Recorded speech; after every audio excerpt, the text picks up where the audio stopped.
start a new chapter, that is our ecosystem, or we can say it our environment. Environment means our surrounding, means हम जिस environment में रहते हैं, हमारी surrounding में basically यहाँ पर हम दो चीजों को नोटिस करते हैं. First is the physical environment and second is the biological environment. तो एनवायरमेंट को अगर हम एक्सप्लेन करना चाहें, then what is the definition? It is the surrounding which includes the physical environment and biological environment. Means two things are very very important, physical environment and biological environment. और जब इन दोनों environments में present जितने भी different organisms हैं उनके बीच में जब इंटरेक्शंस होते हैं, then the ecosystem is produced. Means जब हम डिस्कस करते हैं physical environment, physical environment means any type of the climatic factor as well as there may be the topographic factor, then edaphic factor, different types of factors are there. इन सभी factors को हम next session में discuss करेंगे. What are these factor and how the biological organism or biological environment interact with these different things. When we take biological environment, it means all types of living organisms included here. So two important things are there. Physical environment in which all the non-living things are included in it, and when we take the biological environment, then there is present the living organism. We will discuss about them in later videos. First of all, we are taking here the waste. Waste means the anything which is not in use is known as waste.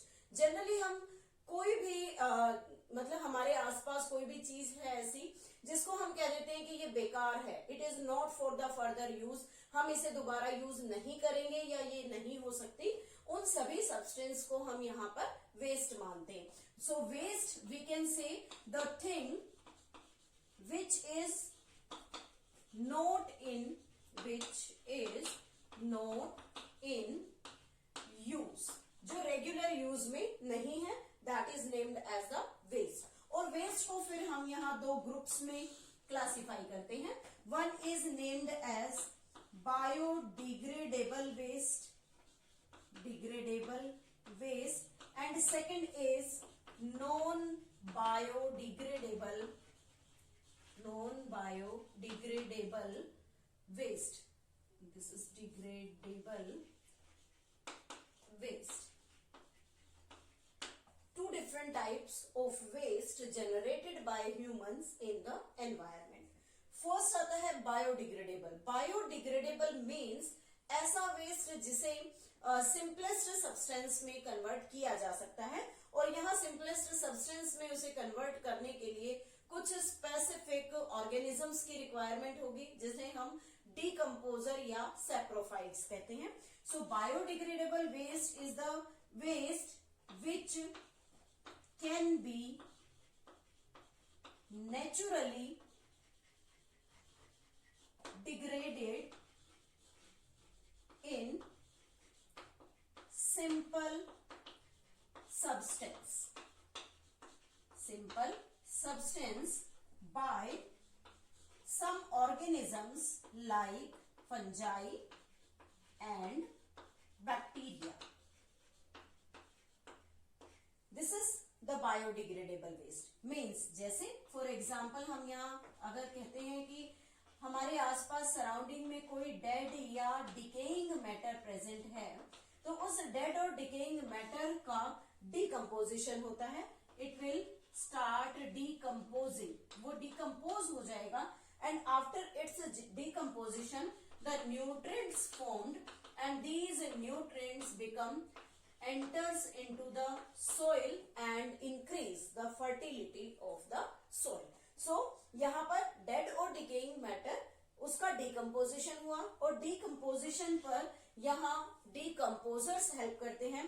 There are two decomposer in our environment. One is fungi, another one is the bacteria which helps in finishing this dead and decaying matter और उसे वहां से nutrient में convert करके हमारी soil को enrich करते हैं, या हम कह सकते हैं हमारी सॉइल की फर्टिलिटी पावर डिकम्पोजिशन के प्रोसेस से इंक्रीज हो जाती है.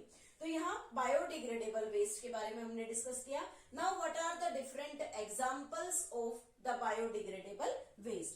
सो different examples containing fruits and vegetable peels means fruit और vegetables के जो छिलके होते हैं that is spoiled food हो सकता है.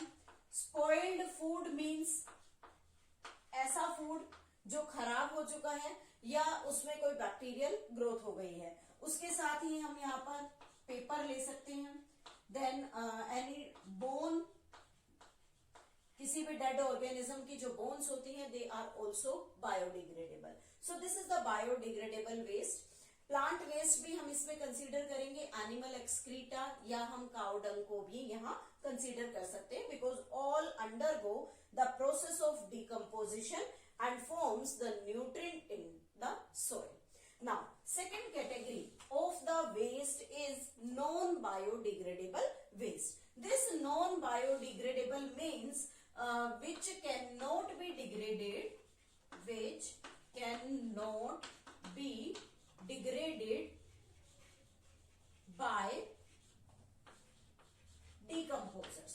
कोई भी डिकम्पोजर यहाँ इसे डिग्रेड नहीं कर सकता. इट मीन्स ऐसा वेस्ट अगर हमारी सराउंडिंग में प्रेजेंट है then continuously it will start accumulating. Result क्या होगा कि रेगुलर उसका एक्यूमुलेशन हमारे एरिया में लगा रहेगा एंड धीरे धीरे वहां पर उस वेस्ट के हीप्स ढेर खड़े हो जाते हैं जिसकी वजह से हम उस डर्टी एनवायरनमेंट में सरवाइव नहीं कर पाएंगे. बिकॉज क्योंकि जब नॉन बायोडिग्रेडेबल वेस्ट वहां इकट्ठा होता है then it create foul smell, उसमें गंदी स्मेल आती है. उसी के साथ साथ कोई भी नॉन बायोडिग्रेडेबल वेस्ट एक प्रोसेस क्रिएट कर देता है बायोमैग्निफिकेशन.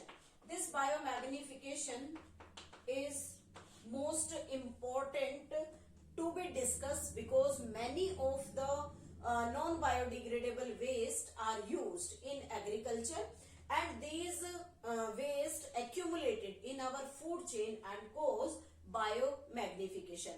तो इस बायोलॉजिकल मैग्निफिकेशन या बायोमैग्निफिकेशन को हम आगे अलग वीडियोस में डिस्कस करेंगे. What is it and how it takes place in our ecosystem. Now there is the two main problems created by the non biodegradable waste, that is the foul smell as well as the biomagnification or the biological magnification.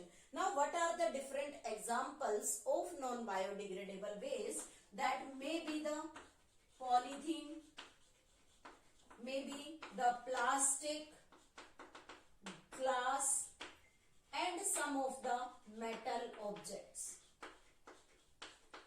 ये सभी non biodegradable waste की category में आते हैं जिनका कोई भी degradation possible नहीं है.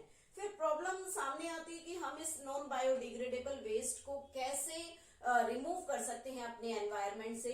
तो some activities are there for reducing the use of non biodegradable, कि हम अपनी आदतों में ऐसा सुधार करें कि हम इस नॉन बायोडिग्रेडेबल वेस्ट को यूज करना कम कर दें, जैसे कि पॉलिथीन है या प्लास्टिक है.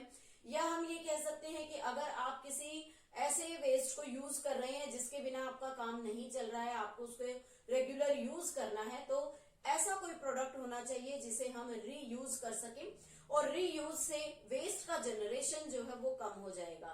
और अगर कोई प्रोडक्ट हमें मस्ट है कि हमें उसे यूज करना ही है तो that product must be recyclable. ऐसा प्रोडक्ट हो जो रिसाइकिल हो सके ताकि हम एनवायरनमेंट में उसे कहीं पर भी थ्रो ना करें और उसके डिग्रेडेशन से हमें जो उसके डिग्रेडेशन के ना होने की वजह से जो हमें प्रॉब्लम्स होती हैं इस तरह की कोई भी प्रॉब्लम ना हो. So this is all about the two different types of the waste which cause the major problem in our environment. One is the biodegradable waste and the another is non-biodegradable waste. अब बात करते हैं कि जो biodegradable और non biodegradable waste है उसका जब एक्यूमुलेशन हो जाता है तो first of all biodegradable waste को कैसे डिकम्पोजर्स अपनी एक्टिविटीज से उस एरिया से क्लीन कर देते हैं. So first we are taking here biodegradable waste